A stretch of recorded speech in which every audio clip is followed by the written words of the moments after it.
AITA for choosing my wife over my mom? I swear this whole thing blew up so fast I'm still sitting here like an idiot, staring at the IKEA lamp my mom hates because she says it flickers like a dying soul. Whatever that means.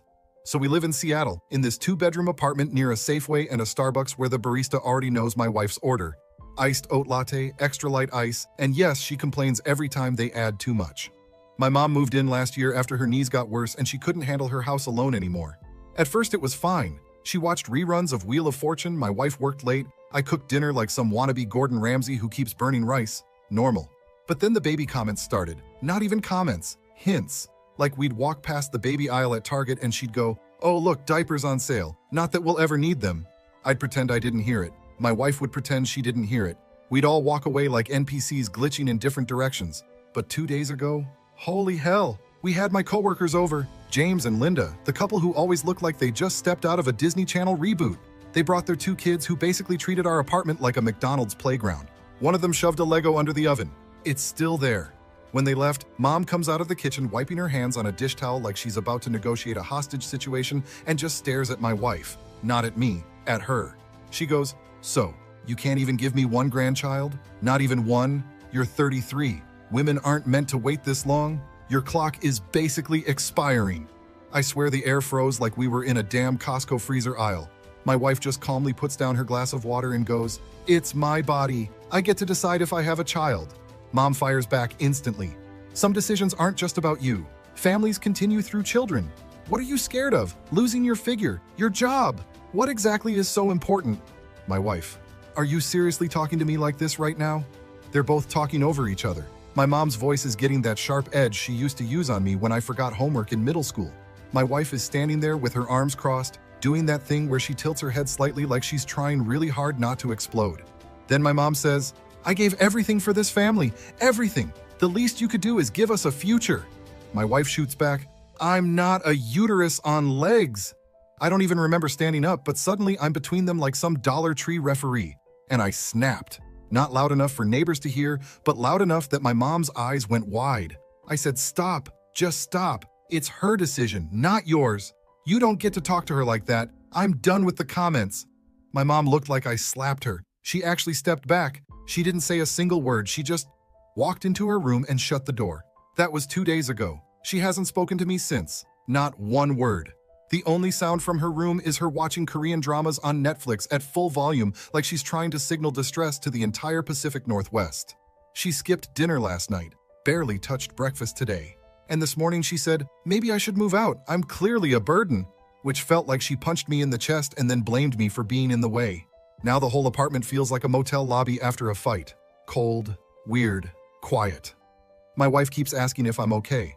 I keep telling her I am even though I feel like crap. Because yeah, I stood up for my wife, but it's my mom, the person who held everything together after Dad died, the person who worked double shifts at Walmart so I could visit freaking Disneyland once in my life. But also, she crossed a line, a huge, ugly line, and I don't know how to fix any of this without hurting someone. The morning after the fight felt like someone pressed mute on the whole apartment. I walked into the kitchen half asleep, hoping maybe things magically reset overnight. Nope. My mom was already there, sitting at the table with her arms folded like she was guarding the last muffin at a hotel buffet. In front of her, untouched oatmeal. She hates oatmeal. She only made it because it looks dramatic when she doesn't eat it. I said, "Morning, Mom." She didn't look up, not even a blink. Just kept scrolling on her phone like she suddenly discovered TikTok at age 67. My wife walked in a minute later wearing her work blazer and that tight-lipped smile she uses when she's trying to keep peace but also wants to scream into a pillow. She said, "Good morning." My mom got up, grabbed her bowl, dumped the oatmeal in the sink, and left the room like she was in some silent movie. The spoon clinked so loud it felt personal. My wife whispered, "Okay, that could have gone worse." "Could it?" I said. She shrugged. She didn't throw the bowl at me, so yeah, it could have. I almost laughed. Almost. Around noon, I asked my mom if she wanted to go to Costco with me. That's usually our truce activity. She loves Costco more than she loves any of her siblings. If Costco ever built a church, she would convert. She didn't respond, just shook her head without looking away from the TV. She was watching some Korean drama where a doctor is apparently yelling at a ghost. I'm not sure. I've given up trying to understand the plots. I said, "Mom, come on, we need stuff, and you love samples." Nothing. My wife popped her head out of the bedroom like, "I can go with you." My mom's eyes flicked toward her for a split second. Not warm, Not icy, just wounded. Never mind, I said to both of them, I'll go alone. So I'm at Costco pushing a cart loaded with salmon, paper towels, and that big box of Cheez-Its we always regret buying, and I keep replaying the fight in my head like some terrible highlight reel. Was I too harsh? Was I supposed to just let my mom talk to my wife like that? Why does family always make everything 10 times harder than it needs to be? I ended up sitting in the Costco food court with a slice of pepperoni pizza that tasted like guilt. I texted my mom, I'm sorry for yelling, can we talk when I get home? No reply. I texted my wife, you okay? Instant reply, yeah, just working, come home soon. My wife always replies fast, even when she's mad. My mom? She once took 3 days to reply K. When I got home, I walked into the kitchen and found my mom trying to lift the giant bag of rice by herself. And when I say bag, I mean the big one, the 25-pounder that feels like hauling a toddler made of concrete. I rushed over. Mom, I've got it, don't... She snapped, I can do it myself. Her voice cracked on the myself, not mad crack, sad crack. I froze. She froze. We both waited for the other one to say something, but neither of us did. My wife came out of the bedroom, spotted the tension, and immediately went back in like a cat avoiding a vacuum cleaner. My mom finally said, without looking at either of us, I should start looking for another place. I don't want to cause trouble. I put the rice down. Mom, no, you live here. This is your home too. She shook her head. It's not mine anymore. Not after yesterday. I swear my brain short-circuited. Mom, come on. You know I didn't mean to hurt you. She said, you used a tone with me you've never used in your life. Not once. Not even when you were a teenager. And you did it. For her. For both of you, I said. I just wanted the comments to stop. She stared at me like she didn't recognize me. You think I'm the villain. I never said that. You didn't have to. Then she walked back to her room and shut the door. Not slammed. Just closed it soft enough that it hurt more. Later that night, my wife and I were brushing our teeth, both staring at the mirror like the mirror wronged us personally. My wife mumbled through toothpaste, I don't want her to move out. That'll make me the bad guy forever. You're not the bad guy, she rinsed. Your mom thinks I stole you. I didn't know what to say, because part of me wondered if that's exactly what my mom was feeling, like she was losing me the way she lost my dad. Not literally, but something close enough to scare her. Before bed, I knocked on my mom's door. Mom, can we talk? She didn't open it, but she said, not tonight. And that was somehow worse than silence. So things were already tense, like you could cut the air with a dull plastic spoon tense. But then my brilliant self decides, hey, you know what will fix this? A family dinner. Why am I like this? Why do I think food solves everything like I'm sponsored by Olive Garden? Anyway, I text my aunt, my mom's older sister who lives in Bellevue and thinks she's spiritually enlightened because she went to Sedona once, and ask if she wants to come by for dinner. She replies in 0.02 seconds. Of course, I'll bring soup. My aunt always brings soup. She thinks soup is love in liquid form. Meanwhile, her soup tastes like hot water with a vegetable passing by on a bicycle. My wife looks at me like I just defused a bomb by kicking it. Why would you invite your aunt, she asks. Because she's the only person mom listens to. My wife sighs. Or the only person who encourages her. Fair, but too late. Soup lady was already on her way. The setup. We made dinner, salmon, roasted veggies, garlic bread. Easy, safe. Nothing that could spark a fight unless someone has a strong anti-bread agenda. My mom came out of her room, saw the table set, and said nothing. Not even a smells good. She just gave this tiny nod like she was approving a seating chart for a funeral. Then my aunt bursts in with her giant pot of soup yelling, hello, my favorite people. My mom's face, my wife's face, my face. We all sit down. For the first 3 minutes, it's fine. My aunt is talking about traffic on I-90 like she's a war correspondent. My mom is quietly poking at her salmon. My wife is pretending she loves my aunt's soup. I'm chugging water because my nerves are frying. Then my aunt goes, so your mom tells me you two are thinking about kids soon? My wife froze mid-chew, literally froze, like someone paused her animation. I shot my mom a look. She pretended she was deeply invested in her garlic bread. My wife swallowed her food like it was a Lego. We're not planning for kids right now. My aunt smiles like she knows some ancient secret. You're young, you'll change your mind. I said, Aunt Sarah. She keeps going. Women always feel the calling eventually. You'll see. My wife put down her fork. Please don't talk to me like I'm confused about my own life. And here we go. My mom finally jumps in. My mom, who had been silent for 2 days, suddenly decides now is a fantastic time to speak. She says, no one is attacking you. We just don't want you to wake up one day regretting everything. My wife, I won't. Aunt Sarah, sweetie, you think that? My wife, please stop calling me sweetie. Me, okay, let's all. My mom cuts me off. You yelled at me. You raised your voice at me. I'm still trying to understand that. My wife mutters, because you insulted me. My mom snaps, I didn't insult you, I spoke the truth. My wife, that I'm not a real woman unless I have a child? My mom, I never said that. My wife, you literally said women are meant to have children. My aunt jumps in like a referee who doesn't know the rules. Ladies, calm down, family is beautiful. My wife turns to me, are you going to say something? My mom turns to me, yes, are you? And suddenly I'm on a cooking show and both chefs want me to taste their dish first. What I actually said, I said the stupidest possible thing. I said, can we please eat first? My wife stared at me like I had grown a second head. My aunt blinked. My mom whispered, unbelievable. Then she stood up from the table. I tried to stop her. Mom, she said, I can't even eat a meal in this house without feeling judged. My wife snapped, you're the one judging me. My mom said, you took my son from me. My wife stood up too. He's not property. My aunt was clutching her pot of soup like it was a flotation device on the Titanic. I stepped between them again. Mom, sit down, please. She shook her head. You made your choice. Then she walked to her room, closed the door, and locked it. My aunt whispered, well, dinner was lovely. My wife just sat back down and covered her face with her hands. After Aunt Sarah left, my wife and I cleaned the table in silence. No music, no small talk, just the sound of two very tired people scraping salmon skin into the trash.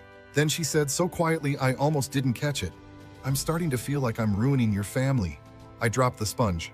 You're not. She shook her head. She hates me. No, she's just scared. Of what? Me taking you? I don't even want to take you anywhere. I just want peace. I didn't know what the hell to say because she wasn't wrong. And my mom wasn't exactly wrong either. Not morally, but emotionally. She was scared of losing me. My wife was scared of being blamed forever. And I was in the middle waving a white flag no one cared about. My wife looked at me and said, one of us is going to break. And honestly, I don't know if it's going to be me or your mom. She didn't say it angrily, just tired, worn down. We went to bed without really resolving anything. And my mom stayed locked in her room all night. The next morning, everything got worse. And I mean way worse. I woke up knowing the day was going to be weird. You ever just feel chaos in the air before it happens? Like you can smell it the way you can smell rain before a storm? That was me, staring at the ceiling at 6 a.m., hearing footsteps in the hallway. My mom was up early. My mom is never up early unless she's mad, sick, or reorganizing grief. I walked out and saw her by the front door with her suitcase open on the floor. Not packed, just open, like a threat. Like she was waiting for someone to ask what she was doing so she could say, oh, nothing, just preparing for my departure since no one needs me. I said, what are you doing? She didn't look up. Getting ready? For what? To move. My heart stuttered. Mom, come on. She waved me off like I was a fly. Don't make a scene. I don't want drama. Ma'am, we live in drama. Drama pays rent here. My wife came out of the bathroom brushing her hair. She froze when she saw the suitcase, then looked at me like, fix it, like I had a magic wand for intergenerational trauma. I walked over and knelt beside the suitcase. Mom, talk to me, please. She zipped it shut, loud, like a period at the end of a fight. I can't stay where I'm not respected. I said, Mom, you are respected. You're loved. She shook her head. Not by her. My wife stepped forward. I don't hate you. My mom scoffed. You don't have to hate someone to break a family. My wife's mouth fell open. I didn't break anything. My mom ignored her like she didn't exist. She stood up, grabbed her purse, and announced, I'm going for a walk. But she didn't go for a walk. She went to Starbucks, which wouldn't be a problem except she comes back holding a pink drink and a look that said she definitely talked to someone about our business. And she did, Starbucks Mom Brigade. She walked in and said, I bumped into Marlene. Ah, Marlene. Her friend who acts like she works for the CIA but actually just runs a Facebook group for local moms who hate gluten. My wife and I exchanged a look that basically meant, oh no. My mom set down her drink and said, I told her everything. My wife whispered, oh God. And she agreed, my mom continued, that this is not a healthy environment for me. I should mention Marlene has 7 grandchildren and once said women who don't have kids weren't hugged enough by the moon. I still don't know what that means. I asked, Mom, why would you talk to her about this? Because she listens, my mom snapped. She understands. And then she said the most nuclear sentence of the entire month. She said a woman who doesn't want children is running from something in her soul. My wife's jaw clenched so hard I thought a tooth might pop out. Your friend doesn't know me. My mom replied, she doesn't need to. She knows women. I stepped between them. Mom, stop. That's your favorite word lately, she hissed. Stop, stop, stop. Maybe if she stopped being so selfish. My wife cut in. Say that again and I swear. Hey, I yelled. Both of you, breathe. My mom crossed her arms. I don't need to breathe. I need to leave. My wife muttered, then go. My mom whipped her head toward her. Don't tell me to go. I didn't tell you, my wife said flatly. I said then go. There's a difference. And then my mom turned to me. Is this who you're choosing? Yes, she actually asked that. In the middle of our living room, while holding a pink drink. The ultimatum. My mom took a shaky breath and said, either she apologizes and agrees to talk about children respectfully, or I move out today. My wife laughed. One of those shocked, exhausted laughs where you're so done you can't even pretend anymore. I'm not apologizing for having autonomy, she said, and I'm definitely not promising you a grandchild like it's a coupon. My mom glared at her. You're ruining my only chance. Your chance? My wife snapped. My body isn't a retirement project. My mom burst into tears. Ugly, loud, choking tears. And I froze. Because seeing my mom cry like that hits a part of my brain that still thinks I'm 10 years old and responsible for her happiness. She sobbed. I gave everything to this family, everything. And this is what I get? A son who shouts at me and a daughter-in-law who doesn't care about legacy? My wife whispered, I care about not drowning. My mom waved her off and turned back to me. Choose, she said. Not forever, just right now. Choose who you're standing with. I swear the room went silent. Even the fridge stopped humming. My wife looked at me with this expression like she was preparing to be hurt but hoping she wouldn't be. My mom looked at me like she was preparing to be validated. And I stood there feeling like gravity doubled. Then I said it. I said, I'm not choosing anyone, but I'm not letting you bully her. My mom gasped like I slapped her. My wife blinked like she didn't expect me to actually say it out loud. My mom whispered, I see. Then she zipped her suitcase again, took her keys, and walked out. No yelling, no dramatic speech, just gone. I ran after her, but she got into an Uber before I reached the parking lot. My wife came outside and stood next to me. She didn't touch me, didn't speak, just stared at the street like she was waiting for something to make sense. Nothing did. We went back inside, sat on the couch, didn't talk for almost an hour. Then my wife finally whispered, so, what now? And I honestly had no answer. But the situation found one on its own later that night, because my mom sent a text, and it changed everything. So that night, the apartment felt way too big for two people and way too small for the amount of tension inside it. My wife went to bed early. I stayed on the couch scrolling through Instagram like it was going to solve trauma. Then my phone buzzed. Mom, I'm staying with your aunt tonight. I'll come by tomorrow for my things. I don't want her there when I come. Her, my wife. She couldn't even type her name. I stared at the message for a full minute before my brain even caught up. My wife walked out of the bedroom rubbing her eyes. Who texted? I showed her the phone. Her face went blank. Not angry, not sad, just empty.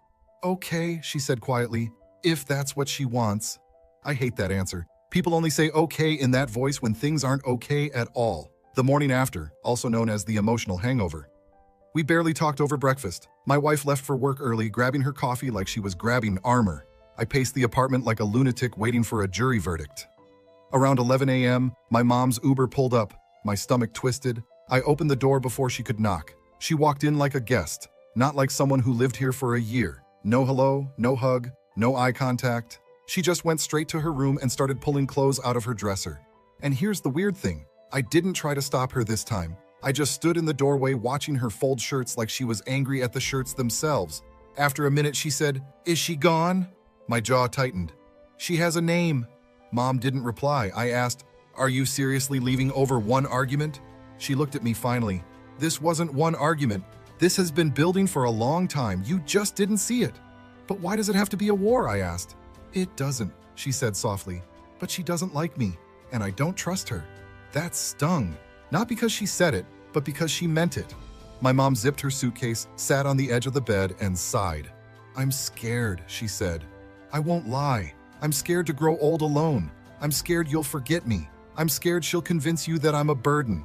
I sat beside her. "No one is forgetting you." She looked down at her hands. "Your father died when you were 16. I've been holding the family together ever since. And now I'm realizing you're not a boy anymore. You're hers, not mine."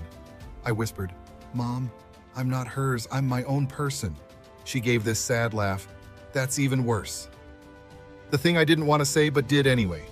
I took a breath and said something I'd been avoiding. "I love you, but I'm not giving you grandkids just to make you feel secure. That's not fair." Her mouth tightened. "It's not about me. It's about family continuing.